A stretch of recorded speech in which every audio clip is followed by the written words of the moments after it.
No vídeo de hoje, a gente vai trocar uma ideia com Bruno Furtado. Ele vai abrir o jogo sobre o comportamento dos jogadores fora de campo, aquelas confusões que davam o que falar e como isso impactava dentro das quatro linhas. Quer saber quem eram os mais problemáticos e como os clubes lidavam com isso? Então fica aí porque esse papo tá quente. E claro, não esquece de se inscrever no canal para não perder nenhum vídeo. Eu queria saber de jogadores, que tipo de situação que você também já viveu com jogadores, ou algumas coisas que chegaram até você e naquela época pegaram e falaram assim, não vamos entrar nesse meio não, porque na época não era uma época que muitos celulares apontando para jogadores, hoje como a gente descobre rapidamente que um jogador tá numa balada, tá numa festa, tanto é que torcedores vão atrás de jogadores aí direto em balada, né, em casa noturna. Como que era esse período que você pegou, essas coisas que chegavam até vocês de alguns atletas, se você pudesse dar nomes? Você está falando de situações assim de fora de extracampo? Extracampo, de situação complicada que você já tenha presenciado. Não, naquela época, assim, naquele começo, o que me chamava mais atenção era as duas caras dos jogadores, né? Assim, não tem nenhum episódio naquele comecinho que chamava tanta atenção, pelo menos na cobertura que eu fazia, porque os jogadores não eram tão vigiados como hoje. Né? Não tinha celular. Não tinha os dispositivos que a gente tem hoje para flagra. Hoje, qualquer coisa que você faça na rua, você está sendo filmado por alguém. Então, naquele começo, assim, ter um celular, era aquele celular tijolão. Tijolão. Sabe aquele tijolão que você abria? PT 550. Exatamente, que era laranja, os números laranjas. O Chuchu que tinha um desses, Chuchu, que foi assessor do Cruzeiro. Ele era repórter do Tempo. O Chuchu era o único cara que... com aquele cabelão dele, abria e continuava falando. Não, puxava a antena. Todo mundo tinha maior inveja do Chuchu, que ele era o único que tinha o celular daquele. Em 2000 já era assim, mas não, mas tudo bem. Não, mas 2000, o Chuchu tinha um daquele. Era o Nokia. É o Nokia 9101, 6102, 5120. Esse aí. E o 6120 era melhorzinho.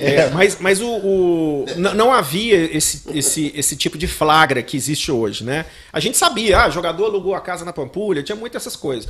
Mas assim, pra mim, a coisa que mais marcava era como é que o jogador era uma cara com a imprensa e tratava a gente sempre, essas estrelas, Sorin, sempre teve uma cara com a imprensa, e aí virava, tinha um torcedor, já tratava o torcedor de um jeito completamente diferente. Então você percebe ali que existia um marketing pessoal, né? De fazer uma imagem com o torcedor sempre de bonzinho, de ídolo, e é o papel que todo jogador devia fazer de fato, né? Valorizar esse papel que ele tem de idolatria, que pouca gente leva a sério. Mas que fosse natural. Né? Mas que fosse natural. Eu sempre percebi que era muito artificial.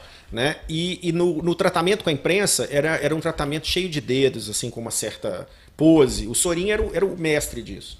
Ele é um cara que intelectualmente é realmente fora da curva, em relação ao meio dele, mas o Sorin tinha um tratamento com a imprensa que era completamente desproporcional, de frieza, de arrogância, às vezes de você fazer uma pergunta natural, o cara simplesmente querer ignorar, ele tinha uma postura assim, e ele tinha um relacionamento com o torcedor, que era o papel dele de fato. De ser um e ele construiu ídolo. Essa imagem muito bem da torcida do Cruzeiro, como ídolo fora de campo, mas também dentro de campo, né, dando o retorno que o torcedor sempre esperou dele, aquele cara que sempre tal. Mas o tratamento, assim, o fato é que eu acho que jogador detesta a imprensa.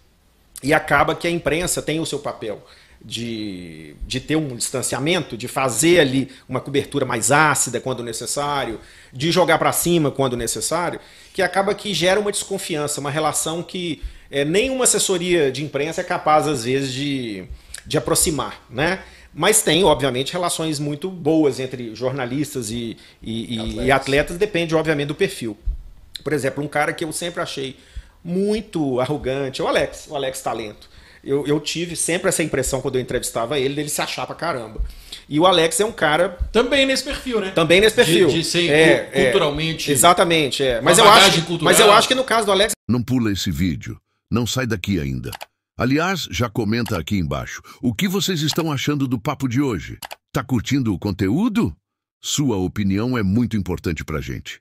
Fica até o final, porque tem mais histórias e detalhes que você não vai querer perder. é mais se achar do que ser de fato. Né? Ele, naquele livro que ele conta os bastidores ali do título da Tríplice Coroa, ele fala de alguns fala de alguns jogadores de uma forma um pouco jocosa, menosprezando meio com ar de arrogância. Que o Marcinho não conseguia ler uma página do livro e ele já tinha devorado o livro, sabe?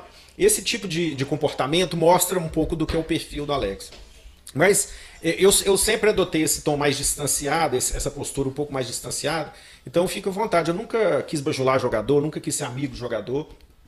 Então, assim, essa é a visão que eu tenho enquanto repórter que vivi lá e convivi com esses caras. E às vezes eu fico de chato. E eu já encontrei várias pessoas que têm essa mesma imagem do Alex. Mas às vezes você fica de chato por falar de um cara que é incontestável dentro de campo. Mas aqui não é uma coisa pessoal contra o Alex. É uma impressão de quem convivia nas coletivas. A mesma coisa do Sorin. Agora, o resultado em campo são coisas completamente diferentes. Nós não estamos misturando essas duas coisas. Mas essa postura é uma postura que a vida inteira eu percebi e sempre falei. Nunca tive outra impressão em relação aos dois. É a imagem que eu sempre tive deles. Curtiu o vídeo? Então comenta aqui o que você achou, quero saber sua opinião. Já aproveita para conferir outros vídeos do canal que estão imperdíveis, se inscreve para não perder nada e, claro, deixa aquele like para fortalecer. Tamo junto!